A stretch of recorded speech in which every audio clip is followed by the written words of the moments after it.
thinking. It's very interesting.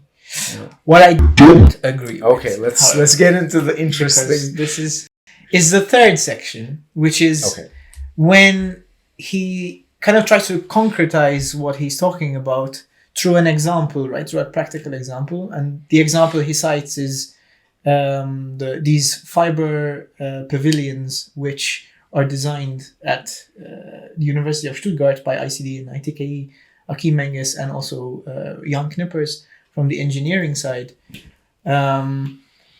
He references basically the use of FEA, which is finite element analysis, for the benefit of our audience, which basically breaks down any structure into its basic parts, and then it computes the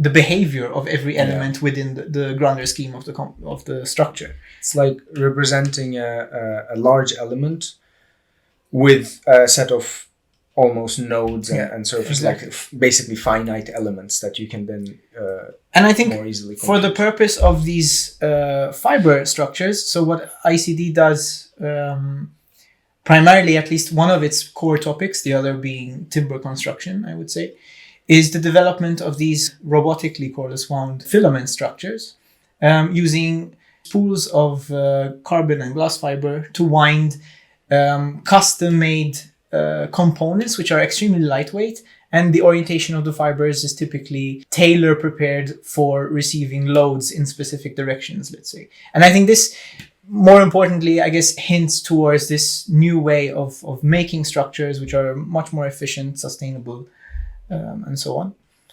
And this FEA lends itself very well to these kinds of structures because it breaks down all the fibrous elements, let's say, into smaller pieces.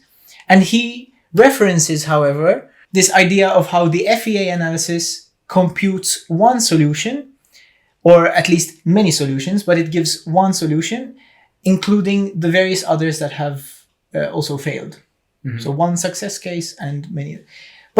And he also claims that this is not mathematical, which I think this is really not the case, because it's not a heuristic process at all. The FEA analysis specifically calculates every iteration of the design, and then simply runs a loop where it says, okay, this structure satisfies the design criteria of the designer versus this does not. So it will just output the best case scenario of what you're feeding it, or within a specific range of benefits. Yeah. So in a way, what he proposed in the second part, this data-based approach, is not exactly what's happening in the third part of the paper, where, because this method is not really looking through, technically it is kind of looking through existing examples if you were calculating every single existing example within the computer. In that way, it's right. But the way the arguments are said or written, it's not mathematical. It is extremely mathematical, like you said, because it is calculating, basically. And I can segue from here to what I don't like, because it's kind of similar. Yeah, I think you made a good point of summarizing my tangent. Primarily being this idea that it's not really a search approach. Yeah. It's, to me... And especially that because it's probably an evolutionary solver. Does he say that? Yes. An evolutionary solver is not... Exactly. I mean, it kind of is a search, but through every... But it fundamentally still operates on established principles of structural engineering. Exactly, yeah. It doesn't escape from the equations of data compression, which were talked about in the first section. Yes. And I think that's a trap that he falls into along with some other researchers in the field. I do want to read this quote. Maybe it's a good segue here. The power of big data applied to information retrieval and simulation makes the formulaic data compression at the core of modern structural engineering as obsolete as the yellow pages, or as the logarithmic tables included in the many pocketbooks for engineers still in use when I was a student. Gilles Deleuze famously disparaged the abstract determinism of modern science, to which he opposed the heuristic lore of artisan nomad sciences once again. Deleuze's view of our pre-mechanical past doubles as an eerily cogent anticipation of our digital future. What people miss, I think, in this case is that without having calculations and structural engineering, you can't just like nomadically build a structure. Like it has to go through a structural check just to be built, because no one's going to allow anyone to build something like that. So the structural engineering principles are always going to be there. And so with that, I'm going to get to my point, which is that there's a sense of things will never be the same syndrome. I call this with some researchers. Are you already coining your own terms now? We're just still. I'm sorry. What's going on? You're right. Okay, but it is okay. Let's coin this one, and maybe it'll catch on.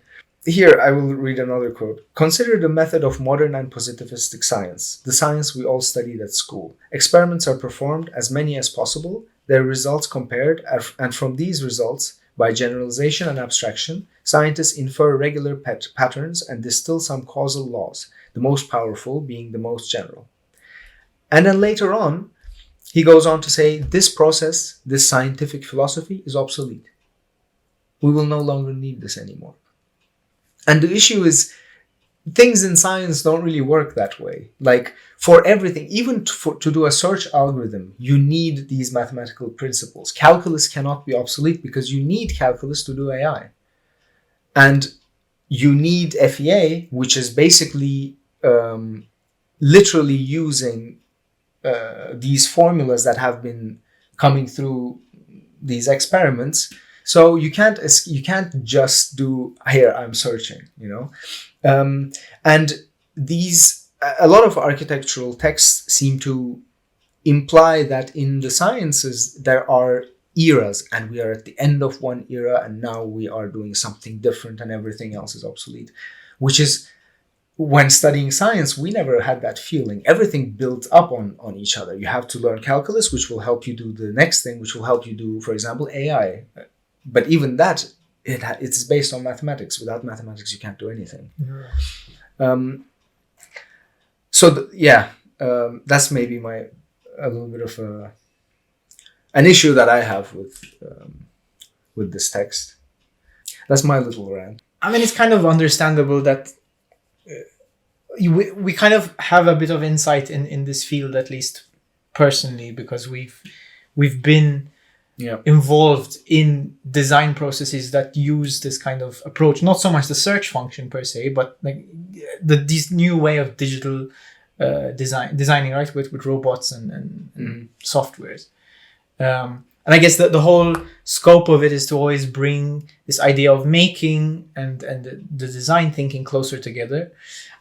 Which is why I think the last quote, which you cited and towards the end, this kind of lore of artisan nomadic sciences is something Carpo also references in his other literature, which he's quite fascinated about, it seems, towards kind of bringing back this knowledge of manipulating matter, which we've kind of lost along the way through the detachment of the designer from the builder. And this is what he terms in his other literature as kind of the master mason split into separate professions. I would say also because of the complexity of designing nowadays. And to some extent, obviously this text is quite short. He can't go into certain details. It does oversimplify maybe the situation, because in reality, as we've experienced it, there's a lot of redundancy, a lot of back and forth, a lot of assumptions, which we constantly need to take because we've entered into this new realm of material experimentation, and it just feels like we don't know enough. I feel. Also, because what we're doing is these digital technologies allow us to make this added complexity, and we have software that can handle the complexity, but we ourselves are a bit limited then in terms of really trying to understand this from a conceptual point of view, how complex it actually is. So this was written in 2015, and right now in 2022, so I work at a construction company, a structural engineering firm, and it's going to take a while for this kind of database method to be mainstream. And it's going to take more time than it looks. Like, this is right now a little bit confined to academia, at least in terms of mainstream. I'm sure there's some structural engineering firms who are kind of leading, experimenting on this kind of stuff. But in the mainstream, it's going to take at least 10, 12, and this has already been, it's 7 years old now. So, yeah. I mean, certainly, if we're maybe more optimistic also, if this indeed works, this search function, that you develop some kind of tool which is really as reliable and efficient as we might think it could be, then the benefits can be quite intense, because then I can just input my design into this thing and it can determine rapidly whether it might stand or fail. Mm-hmm. Of course, at least this is what it seems to be hinting at. But then again, the nature of what we're inputting into our tool, is it, for example, a photo? Are they values? Is it a 3D model? Mm-hmm. What is actually being critiqued or cross-referenced with the library that this tool has stored in itself? Mm-hmm. That remains to be seen, I think. But there is probably room for various ways this thing can evolve. Mm-hmm. Let's see. It's interesting that this was written in 2015 and I still find this quite fresh as a... Yeah, it is quite fresh. I want to add one last thing. We keep going, but one of the things that we face with our AI research is that when you're relying on past examples, it limits the amount of novelty you can do with your designs. If you're only relying on past beams, you can't just make weird forms and expect the computer to kind of give you. So that's there's a limitation like that. And I think in the recent years after this was published, it seems like AI is better used as an aid to the designer rather than something that will give you ready-made answers. Like, this is going to work, it's going to work. That's maybe not the best approach when using AI. Instead, it's more beneficial perhaps to use it as an aid while you're in the design process, and then still rely on the formulas to calculate it, for example, right?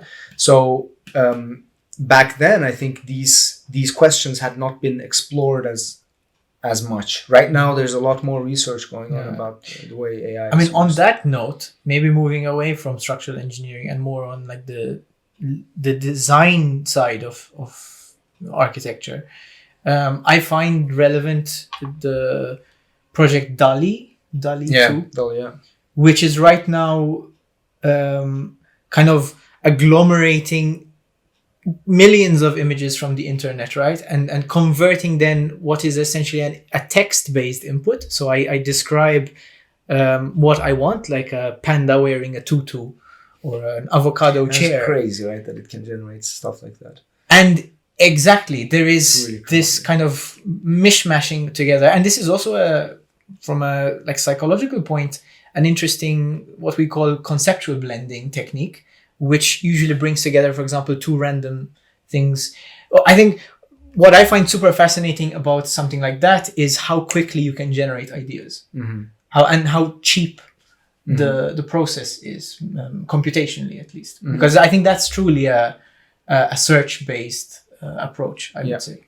Yeah. And it's also less higher stakes than structural engineering. Yeah, exactly. Yeah, that's very important. I think this, because there has to be human control in this, but in the design creativity space, not necessarily. There's a lot of great research that pops up on my LinkedIn feed. We might put some of it on the screen.